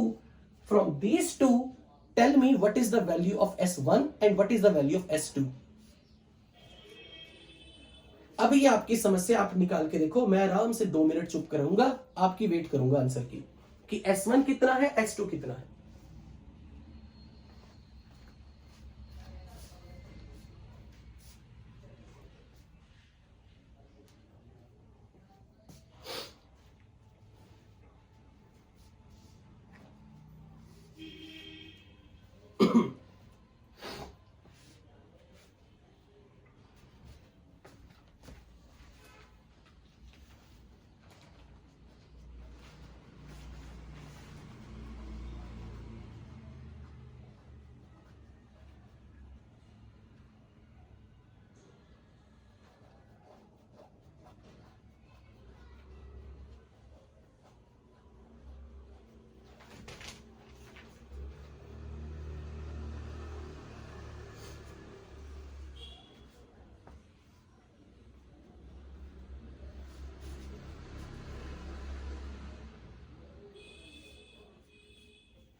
Quadratic तो नहीं बनेगी, मुझे नहीं लगता क्वाड्रेटिक बनने वाली है।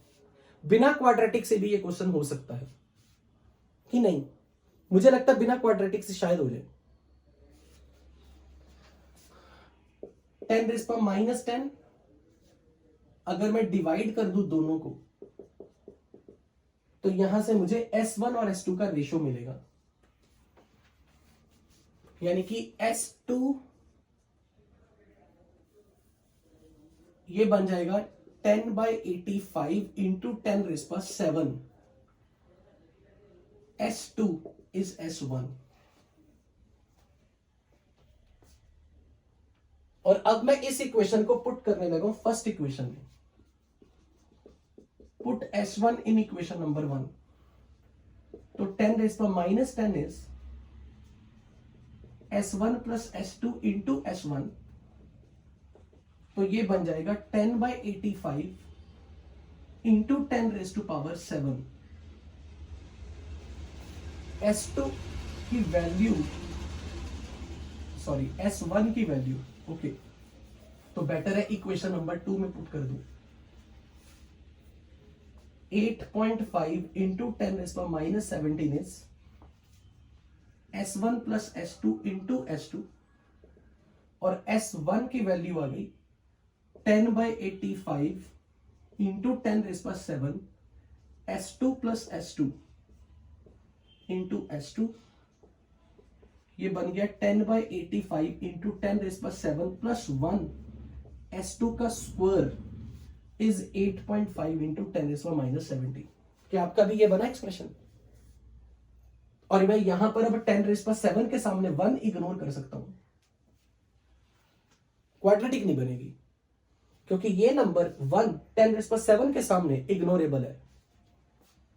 तो यहां से S2 का स्क्वायर आ गया, तो ये बन गया S2 का square is 8.5 into 10 raise power minus 17 into 85 upon 10 raise to power 8 का स्क्वायर रूट। ये S2 की वैल्यू आई, बताओगे कितनी आई? 7.8 इंटू 10 रेज़ पावर माइनस 12। मुझे बच्चों ने ये बताई calculation, I don't know. 7.8 into 10 raise power minus 12 बता रहे बच्चे, या 8.5 into 10 raise power minus 12, I don't know, मुझे नहीं पता, जितनी भी आप कैलकुलेट कर लेना खुद ही। 8.5, ओके। तो ये देख लो मैंने किसको किसके सामने इग्नोर किया, 10 रेज़ टू पावर 7 को 1 के सामने इग्नोर किया। तो अब जब मुझे S2 की वैल्यू मिल चुकी है, तो मुझे ये रेशो तो पता ही थी। अब मैं इस S2 की वैल्यू इसमें पुट कर देता हूं, तो S1 की वैल्यू भी मिल जाएगी। बताओगे कितनी आएगी?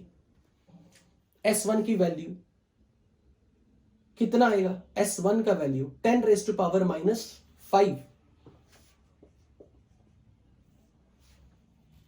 तो ये तो आपने जेईई मेंस के लिए क्वेश्चन निकाल लिया, पर अब आप मुझे एक बात बताओ, इस डाटा से AgCl की प्योर वाटर में सॉल्युबिलिटी कितनी आ रही थी? AgCl की प्योर वाटर में सॉल्युबिलिटी कितनी आ रही थी? 10 रेज़ टू पावर माइनस 5 के करीब। और अब कितनी आ रही है? उतनी ही आ रही है, उतनी ही आ रही है। लेकिन AgI की सॉल्युबिलिटी चेक करो, प्योर वाटर में कितनी थी? प्योर वाटर में AgI की solubility 9.2 into 10 raise to power what? 9.2 into 10 raise to power minus 9। और अब देखो कितनी हो गई, 10 रेज़ पावर माइनस 12। तो मुझे बताओगे किसकी सॉल्युबिलिटी घट गई है? किसकी प्रेजेंस ने किसकी सॉल्युबिलिटी को घटाया? AgCl की प्रेजेंस ने AgI की सॉल्युबिलिटी को घटाया, या AgI की सॉल्युबिलिटी ने AgCl की सॉल्युबिलिटी को घटाई? डेफिनेटली बोलोगे AgI पर इफेक्ट आया। क्यों आया AgI पे इफेक्ट, बता सकते हो? AgCl पे क्यों नहीं आया? प्योर वाटर में कौन ज्यादा सॉल्युबल है? प्योर वाटर में कौन ज्यादा सॉल्युबल था? AgCl। तो AgCl के रिस्पेक्ट में AgI एक वीक इलेक्ट्रोलाइट था, है दोनों वीक इलेक्ट्रोलाइट। अगर मैं बोलूं ना AgCl की solubility 10 raise to power minus 5 है, वो कोई बड़ा नंबर नहीं है, वो छोटा ही है, पर 10 रेज़ पावर माइनस 12 तो बहुत ही छोटा है। तो रियलिटी में AgCl AgI के ऊपर कॉमन आयन इफेक्ट लगा रहा है। तो आपको यह जरूर पूछा जा सकता है, इस तरह के सवाल आपको जरूर पूछे जा सकते हैं कि अगर AgI ना होता तो AgCl की सॉल्युबिलिटी पर क्या कितना AgCl की सॉल्युबिलिटी क्या रहती, और अगर AgCl ना होता तो AgI की सॉल्युबिलिटी क्या रहती, यानी कि प्लेन वाटर की सॉल्युबिलिटी। मैंने इसलिए निकलवाई ताकि आप कंपैरिजन कर सको। नहीं तो क्वेश्चन अगर आपसे पूछा जाता है ना व्हाट इज साइमल्टेनियस सॉल्युबिलिटी, आपको प्योर वाटर से कंपैरिजन कोई नहीं करवाएगा। आपको डायरेक्ट ये देखना है कि दोनों की KSP का रेशो उनके उस आयन की कंसंट्रेशन का रेशो होगा जिसका सोर्स इकलौता वो खुद सॉल्ट है। मेरी ये लाइन ध्यान से सुनना, KSP का रेशो S1/S2 आया ना, S1 क्या मोलैरिटी, किसकी मोलैरिटी है, Cl माइनस की, और I माइनस की मोलैरिटी S2 है। तो उन आयंस की मोलैरिटी का रेशो KSP का रेशो है जिन आयंस का सोर्स वो सॉल्ट अकेले खुद है। क्या आपको मेरी ये लाइन क्लियर हुई कि KSP का रेशो उस आयन की मोलर कंसेंट्रेशन का रेशो है। ये मोलैरिटी है Cl माइनस और I माइनस की, जिनका सोर्स वो सॉल्ट खुद अकेले हैं, right. Let's say for example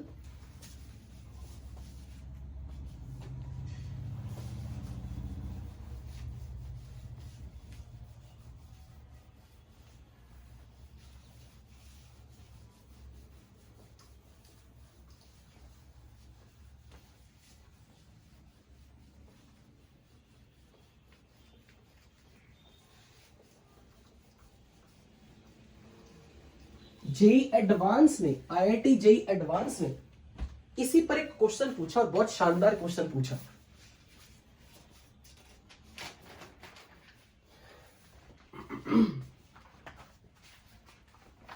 question is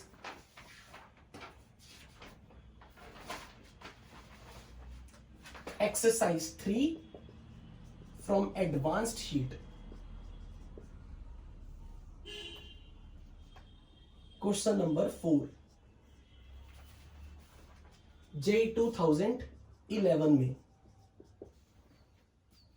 in 1 liter saturated solution of AgCl जिसकी KSP 1.6 इंटू 10⁻10 है, 0.1 मोल CuCl जिसकी KSP 10⁻6 है, 1 इंटू 10⁻6 है, is added. What is concentration of silver plus in the solution? आपको ये फाइंड करना है और आपको सिंपल सिंगल इंटीजर में क्वेश्चन पूछा है कि सिल्वर प्लस की कंसंट्रेशन 1.6 इंटू 10⁻⁻x है, find x।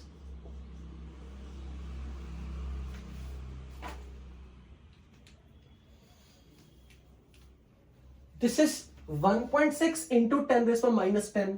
This is 1 into 10⁻6.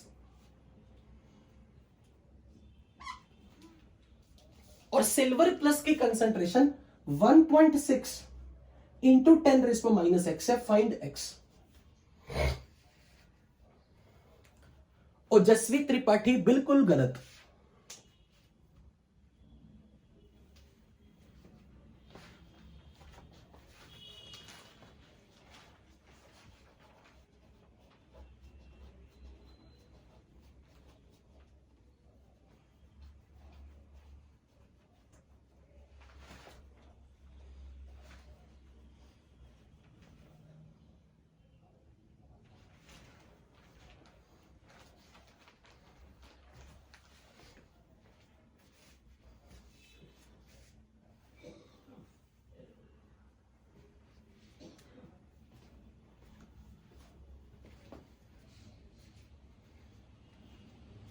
और यदि आपको टाइप 5 तक के सारे क्वेश्चन समझ में लग गए हैं कि करने कैसे हैं, डोंट वरी अबाउट कि आपका ये चैप्टर किसी भी लिहाज से वीक है। अब तो आप बस शीट सॉल्व करो।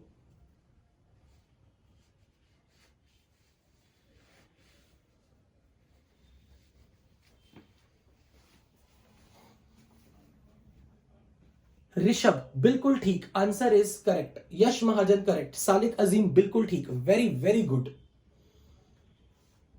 वरदान करेक्ट,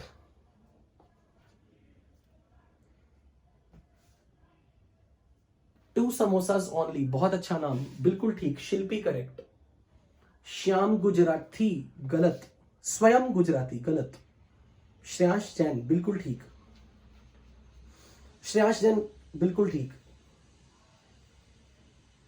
अमित शाह, मैं आप ही को छोड़ दूंगा, मैं क्लास नहीं छोड़ रहा, तेरे को छोड़ रहा हूं। हस्तार गलत। विकास गलत। राघव गलत।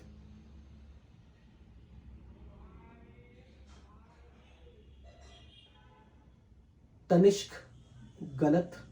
संकेत सही।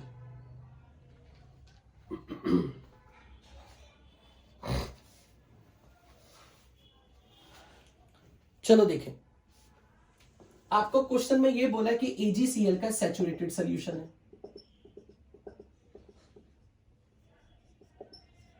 सैचुरेटेड सोल्यूशन देने से आपको यह पता लग गया कि यहां पर ऑलरेडी इस सोल्यूशन में एक इक्विलिब्रियम एस्टेब्लिश्ड है।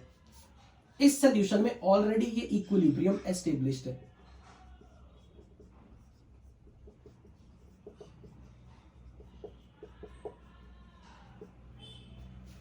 और इसकी सॉल्युबिलिटी मान लेता हूं S1 है।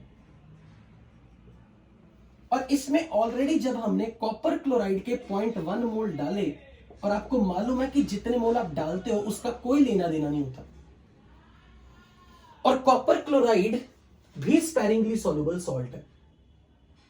तो जब more than one sparingly soluble salt का मिक्सचर आ गया तो टॉपिक बन गया साइमल्टेनियस सॉल्युबिलिटी। तो जब 0.1 मोल CuCl इसमें डाला तो ये अपना सैचुरेशन पॉइंट पे इसके इक्विलिब्रियम पर इसकी सॉल्युबिलिटी अगर S2 है तो इन दोनों के मिक्सचर के साइमल्टेनियस इक्विलिब्रियम पे, यानी कि CuCl को डालने के बाद इसका इक्विलिब्रियम कुछ बैकवर्ड गया होगा। बैकवर्ड जाने के बाद जब नया इक्विलिब्रियम एस्टेब्लिश हो गया उसके बाद ये इनकी सपोज सॉल्युबिलिटी S1 थी, यानी कि S1 is solubility of AgCl in presence of CuCl। जब तक मैंने CuCl नहीं डाला था ये शायद SS थे कुछ, पर जैसे मैंने CuCl डाला तो कॉपर क्लोराइड Cl- का सोर्स है, तो Cl- की कंसंट्रेशन बढ़ गई, ये S कुछ घटा, ये S कुछ घटा। मान लेते कि वो घटने के बाद फाइनली नए इक्विलिब्रियम पे आके S1 हो गए, यानी कि ये S1 AgCl की solubility in presence of CuCl है। तो अब मैं बोलूंगा कि Cl- के सोर्स क्योंकि एक से ज्यादा हैं, तो फिर इसकी कंसंट्रेशन काउंट करनी पड़ेगी S2 + S1। और इस 0.1 का कोई लेना देना हमारे पास था नहीं क्योंकि ये तो सॉलिड है, इसको तो हम कहीं भी के एक्सप्रेशन में नहीं रखने वाले। तो KSP ऑफ AgCl इक्वेशन बन गई concentration of Ag plus into Cl- and KSP of CuCl is concentration of Cu plus into Cl-। और ये वैल्यू S1 और ये S1 प्लस S2, ये S2 और ये S1 प्लस S2, ये नंबर 1.6 इंटू 10⁻⁻10 है, ये 1.1 इंटू 10⁻⁻6 है। तो अब अगर मैं इनका रेशो ले लूं, रेशो, तो ये इक्वेशन बनेगी मेरे पास S1/S2, दोनों इक्वेशंस की रेशो ये बनेगी 1.6 इंटू 10⁻10 अपॉन 1 इंटू 10⁻6। तो S2 की वैल्यू आ गई 10⁻6, यानी कि 5/8 into 10⁻4 S1 is S2।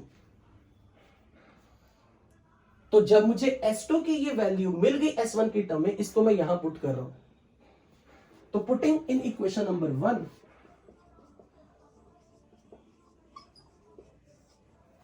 Put S2 in equation number 1, तो ये बन जाएगा S1 into S1 plus S2, और S2 की value is 5/8 into 10⁻4 S1 is 1.6 into 10⁻10। तो ये बन जाएगा S1 स्क्वायर 1 प्लस 5/8 इंटू 10⁴, तो मुझे लगता है आप यहां से समझ सकते हो कि ये 1 इग्नोरेबल है। तो यहां से S1 की वैल्यू आप निकाल लोगे। अब यहां से S1 की वैल्यू स्क्वायर रूट करके सॉल्व करना। एक बार S1 की वैल्यू मिल गई तो S2 की वैल्यू फिर से आप यहां पुट कर सकते हो। और आपको क्योंकि सिल्वर प्लस की कंसेंट्रेशन पूछी है और सिल्वर प्लस की कंसेंट्रेशन तो S1 ही थी, अरे फिर तो कुछ भी नहीं करना, सिल्वर प्लस की कंसेंट्रेशन तो S1 ही है। तो S1 की वैल्यू आएगी 1.6 इंटू 10⁻⁷। चेक करो क्या आ रही है आपके पास, आंसर 7 आएगा। Answer is 7। जब आप यहां से सॉल्व करोगे 10⁴ टर्म काउंटेबल नहीं है 1 के सामने, तो यहां से जब आप सॉल्व करोगे S1 का स्क्वायर रूट लगा के ये सॉल्व करके 1.6 इंटू 10⁻⁷ आएगा। तो यहां से आपका आंसर बन गया 7 इज x। तो ये सवाल अगर मान लो सपोज मैंने दिया होता आपको और मैंने पूछा होता एडवांस में, मैं कमिंग ईयर में आपसे पूछ रहा हूं, तो मैं आपसे ये पूछता कि जो सिल्वर प्लस की कंसेंट्रेशन है AgCl से आने वाली वो पहले से कितनी घट गई। मतलब अगर वो पानी में अकेला होता, अगर CuCl ना होता तो Ag प्लस की कंसेंट्रेशन पहले से कितने गुना घट गई। तो आप क्या करते उस वक्त, आप ये देखते कि प्योर वाटर में ये 1.6 इंटू 10⁻⁻10 जो KSP है, अगर ये ना होता यहां पे तो ये नंबर कुछ S होता। अगर ये ना होता और वो S² KSP के बराबर होता, और अगर S² KSP के बराबर है तो इसकी कंसेंट्रेशन ऑलमोस्ट 10⁻⁻5 के ऑर्डर की होती। और क्योंकि CuCl डाला, Cl माइनस का कंसेंट्रेशन बढ़ गई इसके इक्विलिब्रियम में, इसका बैकवर्ड गया इक्विलिब्रियम। कब तक बैकवर्ड गया, जब तक वो 10⁻⁻5 का फिगर घट के अपने आप को इतना ना बना ले।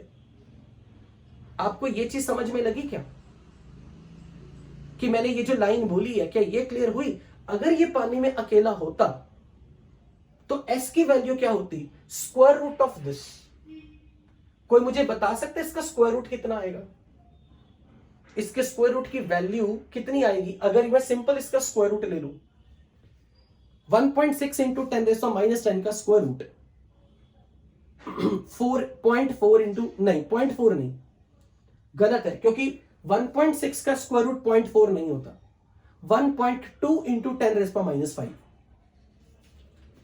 यानी कि ये वैल्यू 1.2 इंटू 10⁻⁻5 और ये वैल्यू 1.2 इंटू 10⁻⁻5 थी। अगर ये प्योर वाटर में होते, अब जब आपने CuCl डाला तो आपने क्लोराइड की कंसेंट्रेशन का कोई दूसरा सोर्स डाल दिया तो इसका इक्विलिब्रियम बैकवर्ड गया, जिससे इसकी कंसेंट्रेशन घटी। ये कब तक घटी, जब तक कि ये वैल्यू घट के यहां तक ना पहुंच गई।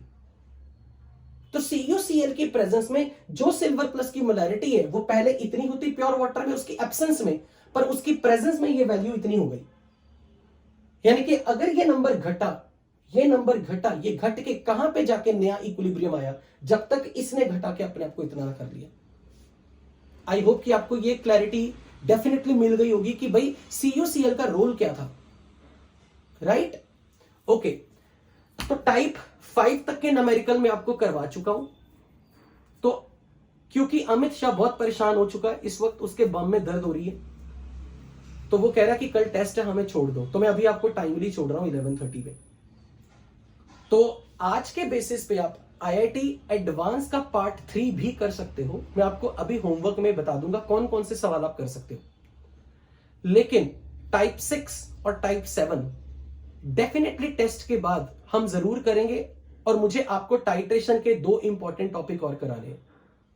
तो आप मान के चलो जितना मैंने सॉल्युबिलिटी का एग्जाम पॉइंट ऑफ व्यू से इंपॉर्टेंट पार्ट है वो सिखा दिया। अगर आपको यहां तक क्लियर है, यू आर वेरी सेफ। सो कल क्लास होगी या नहीं मैं श्योर नहीं हूं, मैं आपको कंफर्म कर दूंगा। बट आने वाली क्लासेस सिर्फ वही बच्चे अटेंड करें जो स्ट्रिक्टली IIT एडवांस की तैयारी कर रहे हैं, जिनको जेई मेंस तक लिमिटेड रहना है, वो चाहे आने वाली क्लास मत करें, उनके लिए आज सिलेबस खत्म हो गया। आने वाली क्लासेस सिर्फ उन्हीं बच्चों के लिए हैं जिन्होंने प्योरली IIT एडवांस की तैयारी करनी है, जिन्होंने जेईई मेंस तक करना था उनके लिए आज तक का सिलेबस खत्म है। आपको बधाई हो, आपका अंतिम दिवस यहीं पे था। Thank you so much, see you in the next class.